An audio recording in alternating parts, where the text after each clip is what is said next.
बिस्मिल्लाहिर्रहमानिर्रहीम। आज की वीडियो में बात करेंगे दो कंपैरिजन जो आप लोगों के सामने मैं रखना चाह रहा हूँ कि इस वक्त अवाम की जो सोच है वो किस तरफ है। आपने देखा होगा कि कल एक जलसा हुआ मरियम नवाज शरीफ का जलालपुर जटा में, और उस जलसे की आपके सामने सारी विजुअल मौजूद हैं। आप अगर देखें तो लोगों ने उसको जो है वो बिल्कुल वेलकम नहीं किया, और प्रॉपरली पूरी गवर्नमेंट की मशीनरी इस्तेमाल की गई। बड़े बड़े बैनर लगाए गए। बैनर्स तो इस वक्त सारे इन्हीं के लगे हुए हैं। जिस जमात की इस वक्त अवाम के अंदर एक्सेप्टेंस है उसका बैनर आपको नज़र नहीं आएगा, और जिनका एक्सेप्टेंस नहीं है उनके बैनर आपको सड़कों में बेशबहा नज़र आएंगे, बड़े बड़े पैनाफ्लेक्स नज़र आएंगे।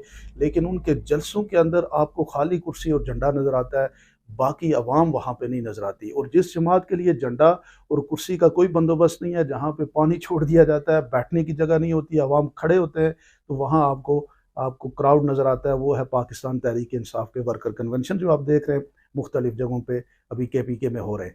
इसी तरह KPK में बिलावल भुट्टो साहब ने एक प्रोग्राम किया, दीर में आप देख लें कि उनकी क्या पोजीशन है। अब मैं ये समझना चाह रहा हूँ कि अगर हम डेमोक्रेसी की बात करते हैं, पीपल पावर की बात करते हैं, अवाम के यानी इख्तियार की बात करते हैं, और अवाम के इख्तियार पे और डेमोक्रेटिक नॉर्म्स पे इस मुल्क को चलाना चाहते हैं, तो डेमोक्रेसी तो लोगों की आवाज़ तो सामने है। लोगों की आवाज़ तो आपके सामने है। इनको लोगों ने बिल्कुल रद्द कर दिया है। और ये याद रखें कि जितने मर्जी नवाज शरीफ साहब को आप लाडला बन के पेश कर लें, जितना मर्जी आप उनको प्रोटोकॉल दे लें, जब जब आप उनको प्रोटोकॉल देंगे उसके मुकाबले में अवाम उनसे नफरत करती चली जाएगी और अवाम उनसे दूर होती चली जाएगी। अवाम का मतलब यह है कि पाकिस्तान के नौजवान, ये जो पाकिस्तान का नौजवान टिक टॉक पे बैठा है ना, ये बहुत वंडरफुल नौजवान है। ये नौजवान अब इस 18 साल के बच्चे को पूरा पता है कि क्या खेल खेला जा रहा है, और इसको अपनी ताकत का अंदाज़ा, इस मुल्क में उसके पास यही ताकत है कि वो अपने उस वोट की पर्ची से पाकिस्तान के मुस्तकबिल के बारे में फ़ैसला कर सके।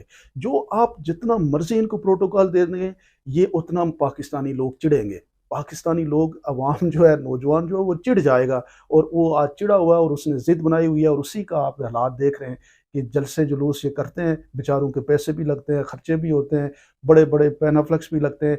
लेकिन दूसरी तरफ पे बगैर पैसे लगाए हुए अवाम की अपनी ज़ाती इंटरेस्ट पे लोगों के क्राउड्स हो रहे हैं। तो मैं ये समझता हूँ कि ये रिटन ऑन द वॉल है, ये खल्क़ खुदा की आवाज़ है, ये अल्लाह की आवाज़ है, ये पाकिस्तान के इस वक्त मुस्तकबिल की आवाज़ है।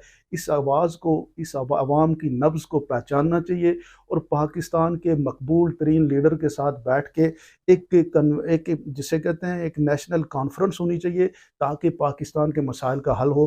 पाकिस्तान के मसाइल का हल आप उसको उसको मुख्तलिफ नेगेटिव अंदाज से आप प्रेशराइज करके पाकिस्तान के अवाम के दिलों में अपने लिए नफ़रत पैदा करते हैं, और नफ़रत का रिएक्शन जो है वो पाकिस्तानी अवाम मुख्तलिफ जगहों पे देती है।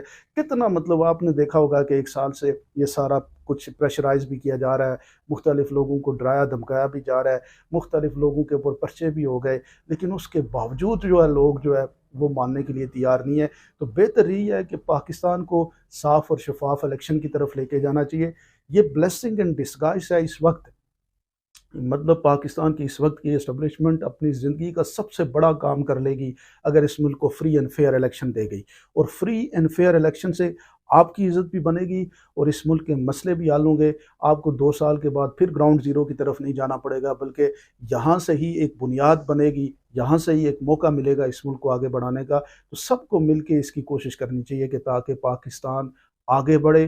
पाकिस्तान आगे बढ़ेगा तो सब आगे बढ़ेंगे, और पाकिस्तान का मुस्तकबिल अच्छा होगा तो सबका मुस्तकबिल अच्छा अच्छा होगा। आप क्या समझते हैं? ज़रूर मुझे कमेंट सेक्शन में बताइएगा। बहुत शुक्रिया।